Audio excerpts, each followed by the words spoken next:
আমি আপনাদের সামনে আগেই বলেছিলাম যে জবে থেকে এশআর প্রক্রিয়া শুরু হয়ে গিয়েছে, বিশেষ করে বিএলওরা জবে থেকে বাড়ি বাড়ি গিয়ে যাচ্ছে তবে থেকেই কিন্তু বাড়িতে যেন অবৈধ বাংলাদেশি বা ভারতীয় অনাগরিকদের যাদের খুঁজে যাতে না পাওয়া যায় সেই কারণে দেশ ছাড়ার একটা হিড়িক লেগে গেছে।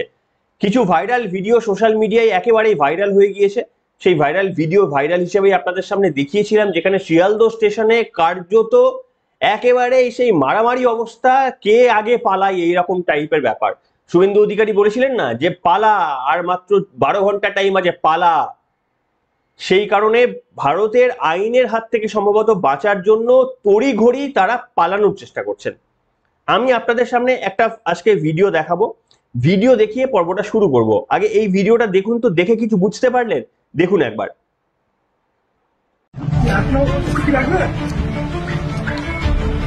হ্যাঁ, তোকে তো সব পাঠিয়েছে আজ 2025-এর লিস্ট কোথায় যায়নি, গেছে দেখ। হ্যাঁ, 2000 ওই রেকর্ড না সব চেঞ্জ। আমি বুঝতে পারি ভালো কি আছে।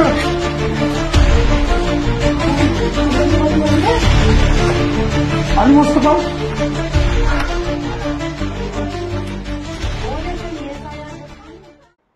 দেখলেন?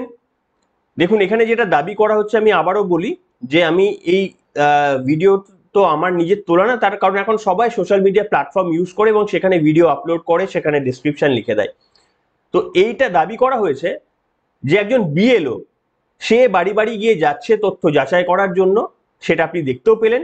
এবং তার পাশাপাশি তৃণমূল কংগ্রেসের সমর্থকরা হয়তো বা বিএলএ এবং হয়তো সমর্থকরা তৃণমূলের পতাকা নিয়ে তার পাশে পাশে যাচ্ছেন। আর সেই বিএলও সাহেব সরকারি কর্মচারী, নির্বাচন কমিশনের অধীনস্থ, আইনের ওপর যাকে বিশ্বাস করে কাজ করার জন্য দায়িত্ব দেওয়া হয়েছে, সে তৃণমূল কংগ্রেসের প্রতিনিধিদের নিয়ে একেবারে সগৌরবে হেঁটে যাচ্ছেন।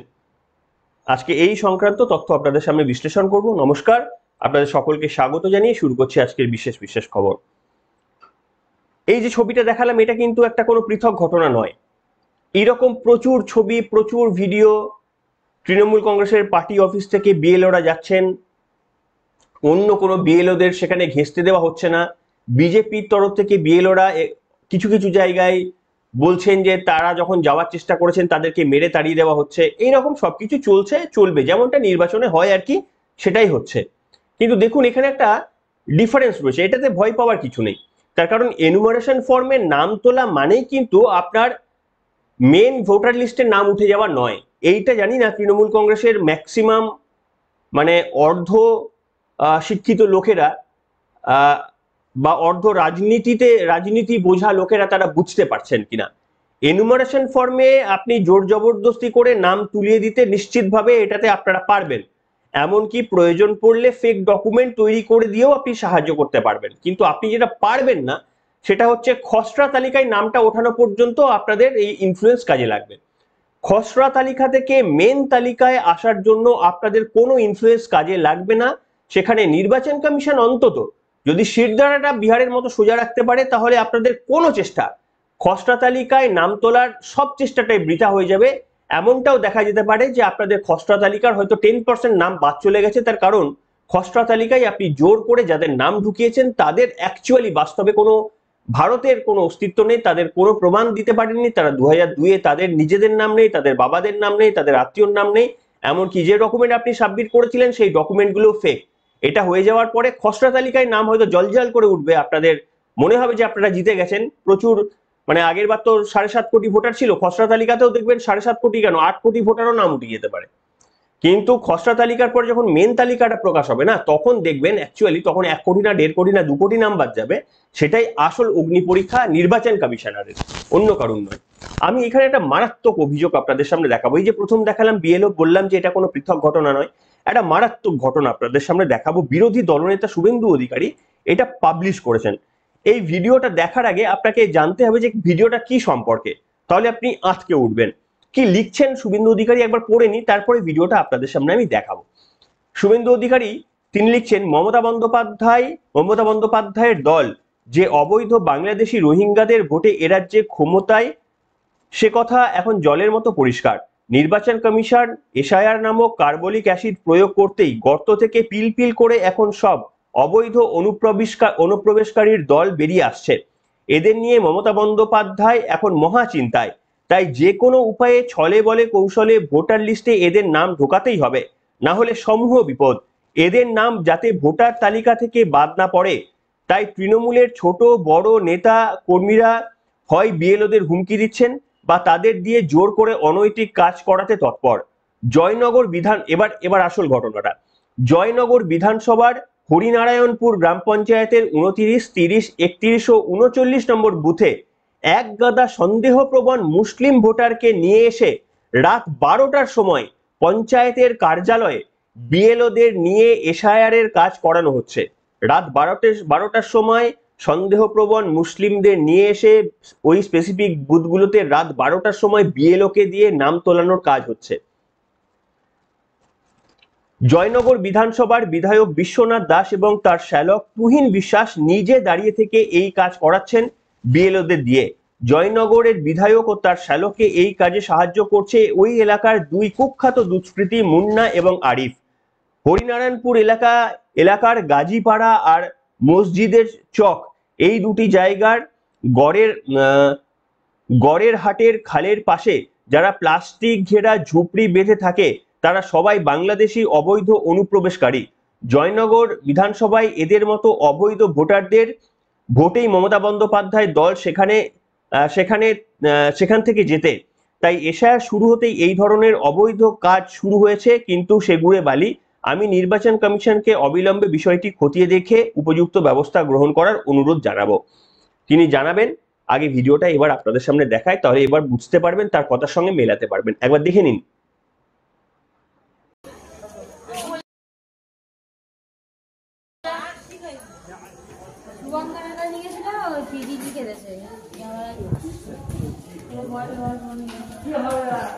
রাত্রি 11:36, হরিনারায়ণপুর গ্রাম পঞ্চায়েত।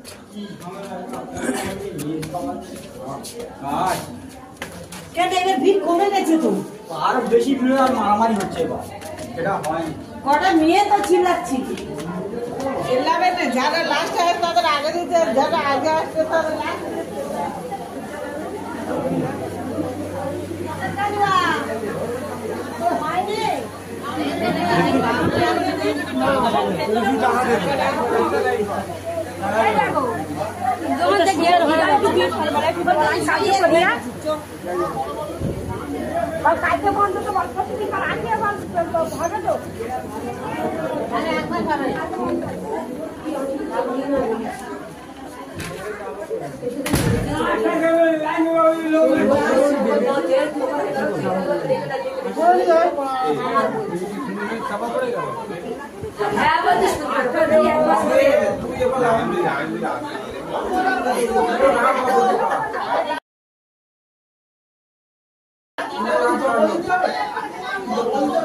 তো ডাকি গেছে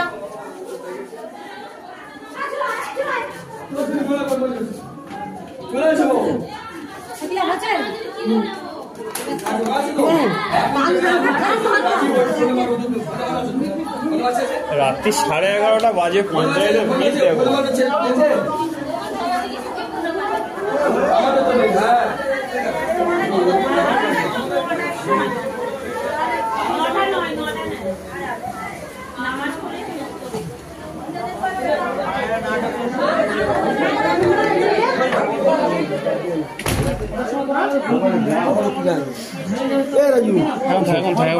খবর দিয়েছেন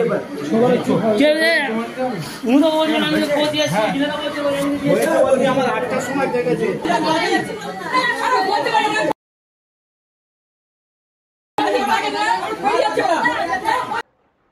দেখতে পেলেন শুভেন্দু অধিকারীর এই তথ্য সত্যি হলে একজন তৃণমূল কংগ্রেসের নির্বাচিত বিধায়ক তিনি রাত 12টার সময়, একেবারে রাত 12টার সময় কোনো বিএলওকে দিয়ে কাজ করানোটা অবৈধ। বিএলও যদি স্বইচ্ছায় কাজ করে তাহলে তার বিরুদ্ধে কমপ্লেন জারি করে ওই বিহারের মতো শুভেন্দু অধিকারী যেমন বলেছেন তাদের আইনত ব্যবস্থা নেওয়া হবে। আর যদি তাদের উপর কোনো চাপ সৃষ্টি করে করানো হয় তাহলে যারা তাদের চাপ দিল তাদের বিরুদ্ধে আইনত ব্যবস্থা নেওয়া হবে। তবে এইটা দেখার দায়িত্ব কিন্তু নির্বাচন কমিশনের। আমরা দেখবো যে নির্বাচন কমিশন এই যে এত বুড়ি বুড়ি অভিযোগগুলো আসছে এরপর তারা কি ব্যবস্থা নেয় সেটা আমাদের লক্ষ্য রাখতে হবে। এবং আপনারা ভাবুন রাত 12টার সময়, এবং এই যে ভিডিওটা অন্তত দেখা গেল, সেখানে আপনারা বুঝতে পারলেন যে দেখে কাদের চিনতে পারলেন মোটামুটি, তবে তারা বাংলাদেশি নেই, মানে পশ্চিমবঙ্গবাসী তারা, সেটা আমাদের পক্ষে বলা সম্ভব নয়। শুভেন্দু অধিকারী বললেন যে ওইখানে খালের পাশে ওই ঝুপড়িগুলোতে ওই ত্রিপল টাঙিয়ে যারা থাকেন তারা বাংলাদেশি রা থাকেন ওখানে, এবং তারাই মূলত তৃণমূল কংগ্রেসের ভোট ব্যাংক, তারাই বারবার তৃণমূল কংগ্রেসের ক্ষমতায় আনে ওই অঞ্চলে। এদের নামকে যাতে কোনোভাবে বাদ যাতে না যায় সেই কারণেই এই চেষ্টা। রাত 12টার সময় পঞ্চায়েত অফিসের মধ্যে কত বড় অনৈতিক কাজ চলছে একবার ভাবুন। কিন্তু দেখুন, আমি আপনাদের সামনে বলি যে পুলিশ কিছু টের পাচ্ছে না। আমাদের রাজ্য পুলিশের এখতিয়ার নাও থাকতে পারে, কিন্তু এই যে পুলিশ এইখানে এত মানুষ হঠাৎ করে চলে আসলো, ঝোপ করে বসে থাকলো, আমাদের দেশের সুরক্ষা বা জাতীয় নিরাপত্তা ব্যবস্থা রয়েছে, তো পশ্চিমবঙ্গের নিরাপত্তা ব্যবস্থাও তো রয়েছে। প্রত্যেকটি অঞ্চলের কোথায় কি ঘটছে, হঠাৎ করে জনবসতি কেন ওখানটায় গড়ে উঠছে, রেলের পাশে ঝুপড়িগুলোতে কোথা থেকে তারা রাতারাতি এসেই বসবাস শুরু করে দিচ্ছে, এই নিয়ে কিন্তু পুলিশের কোনো মাথা ব্যথা নেই। কেন মাথা ব্যথা নেই আমি বলতে পারবো না, তবে একটা ভিডিও আমি আপনাদের সামনে এইখানে এসে দেখাবো, যেখানে আপনারা দেখতে পারবেন এই কিছুদিন আগে মমতা বন্দ্যোপাধ্যায়, অভিষেক বন্দ্যোপাধ্যায় রাস্তায় নামলেন, তর্জন গর্জন করলেন, একটা ভিডিও ভাইরাল হয়েছে, বিজেপির তরফ থেকে ভিডিওটা সোশ্যাল মিডিয়ায় দেওয়া হয়েছে। সেখানে দেখানো হচ্ছে যে পুলিশ জলের বোতল নিয়ে রাস্তা পার হচ্ছেন, একেবারেই মানে ভর্তি ভর্তি জলের ইয়ে নিয়ে রাস্তা পার হচ্ছে সম্ভবত, এবং ওই যে মমতা বন্দ্যোপাধ্যায়ের সেই এই যে এশার সম্পর্কিত যে গান, নিজের সেই স্বরচিত গান, যে গান আপনি টানা যদি দুবার শোনেন তাহলে মাথার অবস্থায় কি হবে সেটা কল্পনা করে শুনেই দেখতে পারেন। তো সেই গান চলছে, মানে বোঝাই যাচ্ছে যে ওই দিনের, এবং বিজেপিও অফিসিয়ালি সেটা বলেছে। সেইখানে পুলিশকে দেখা যাচ্ছে, আমি ঘটনাটা যাচ করিনি, ভিডিওটা আমারও তোলা নয়, আমি সোশ্যাল মিডিয়া থেকে পেয়েছি, ভাইরাল হিসেবে দেখবেন, এবং বিজেপির পোস্ট এটা করেছে অফিসিয়ালি। এই ভিডিওটা আপনারা একবার দেখে নিন, পুলিশ কিভাবে জলের বোতল বইছে। একটা পার্টির প্রোগ্রাম, বিরোধী দলনেতা শুভেন্দু অধিকারীর প্রোগ্রামকে বৈধতা পেতে বা তার অনুমতি পেতে এখনো পর্যন্ত তিনি দাবি করেন যে 90-এর কাছাকাছি তিনি হাইকোর্টে চলে গেছেন, অথচ তৃণমূল কংগ্রেসের একটা সরকারের প্রোগ্রাম না, একটা পার্টির প্রোগ্রামে পুলিশ যদি জল বয়ে দেয়, তাহলে এই কাজ করার জন্যই কি সরকারে মানে মাইনে দিয়ে, আমাদের ট্যাক্সের টাকায় মাইনে দিয়ে পুলিশদের এই কাজের জন্যই কি রাখা হয়েছে? উত্তর আপনারাই দেবেন, আমার কাছে সব উত্তর থাকে না। দেখুন আগে ভিডিওটা।